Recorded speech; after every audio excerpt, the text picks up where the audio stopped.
The whole school system in Kerala, എങ്ങനെയാണോ ടീച്ചർമാർ consider ചെയ്യുന്നത്, എങ്ങനെയാണോ എഡ്യൂക്കേഷൻ സിസ്റ്റം കൺസിഡർ ചെയ്യുന്നത്, എങ്ങനെയാണോ പാരന്റ്സ് കൺസിഡർ ചെയ്യുന്നത്, it has to change.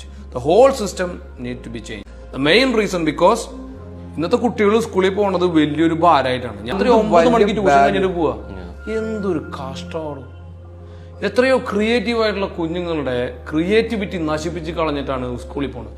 എൻ്റെ കസിൻ സ്കൂൾ വെക്കേഷൻ ഡിസംബറിലെ പരീക്ഷ, ഹിന്ദി പരീക്ഷ കഴിഞ്ഞിട്ട് പേപ്പർ മോഷണം പോയി എന്ന് പറഞ്ഞിട്ട് 10 ദിവസത്തെ വെക്കേഷൻ കഴിഞ്ഞിട്ട് 11ാമത്തെ ദിവസം 2ാമത്തെ ഹിന്ദി പരീക്ഷ. എന്തിനാണ് ഇവിടെ പരീക്ഷ? ഇതെന്തുട്ട് ഈ പരീക്ഷിക്കുന്നവര്? ക്ലാസ് വരെ കുട്ടികൾ സ്കൂളിൽ പോട്ടെ, ഹൂ കെയർസ്?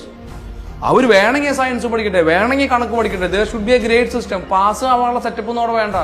1ാം ക്ലാസ് കഴിഞ്ഞ് നീ 2ലെത്തി, 2ലെത്തുമ്പോൾ നിനക്കൊരു ഗ്രേഡ് കിട്ടും. നീ ഇന്ന കാര്യങ്ങളിൽ പെർഫോമൻസ് വൈസ് ഗുഡാണ്, ഇവിടെ നീ വീക്കാണ്, അവിടെ ഒന്ന് ശ്രദ്ധിക്കണം കേട്ടോ. നീ മറ്റേ കുട്ടീനേക്കാൾ ഇത്ര ഡ്രോപ്പാണ്, നീ 2ലെത്തി.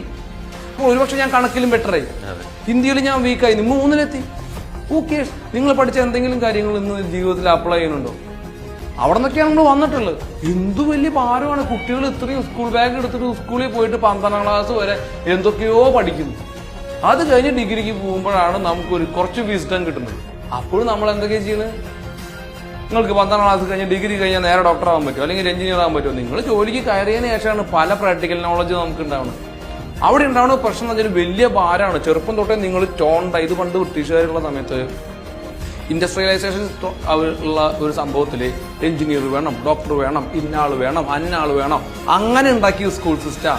അതാണ് നമ്മൾ ഇന്ത്യൻസ് ഇപ്പോഴും ഫോളോ ചെയ്യണത്. ന്യൂസിലാൻഡിൽ അങ്ങനെയില്ല. എൻ്റെ കുട്ടി സ്കൂളിൽ പോകണം, ഞാൻ ഒരു റീൽ എടുത്ത് വെച്ചിരിക്കുമ്പോഴാണ് ഇങ്ങോട്ടേക്ക് പോകുന്നത്. അവളുടെ ബാഗിൽ ആ കുട്ടികളുടെ ചോറ്റുപാത്രവും വാട്ടർ ബാഗും ഒരു സ്കൂളിലെ ഡയറി. 4ാം ക്ലാസ്സിൽ 10ാം ക്ലാസ് 12ാം ക്ലാസ് വരെ ഇവർ ഇങ്ങനെയാണ് പോകുന്നത്. അത് കഴിയുമ്പോൾ if you are interested in science, you do science. If you are interested in doing vlogging, you do vlog. Who case? അതും കഴിഞ്ഞ് ഡോക്ടറായി. ഇപ്പൊ കഴിഞ്ഞ ദിവസം ഒരു ഗാങ്സ്റ്റർ ആയിട്ടുള്ള ഒരു പുള്ളിയായിരുന്നു, കുറെ കാലം തമാശ വെച്ചിട്ട് 55ാമത്തെ വയസ്സിൽ ന്യൂസിലാൻഡിൽ ഡോക്ടറായി. അയാൾ ഗാങ്സ്റ്റർ ആയിരുന്നു. ആർമിയിൽ ജോലി ചെയ്ത സ്ത്രീ 45ാമത്തെ വയസ്സിൽ കണ്ണ് സ്പെഷ്യലിസ്റ്റിന്റെ ഒപ്റ്റോമെട്രിസ്റ്റ് ആയിട്ട് ഉള്ള ആളെന്നെ ഞാൻ അവിടെ കണ്ടിട്ടുണ്ട്. നിങ്ങൾക്ക് ആ വിസ്ഡം ഉണ്ട്. പിന്നെ ഇത് കുട്ടികളെ ടോർച്ചർ ചെയ്ത് പരീക്ഷ പേപ്പർ മോഷണം പോയി എന്ന് പറയുമ്പോൾ എത്ര കണ്ട് ട്രോമറ്റൈസ്ഡ് ആയിട്ടുള്ള കിഡ്സ് ആണെന്നൊന്ന് ആലോചിച്ച് നോക്കിയേ. അതും ഡിസംബറിലും ഓണത്തിനും പരീക്ഷ. ഇത് എന്തിനാണ്?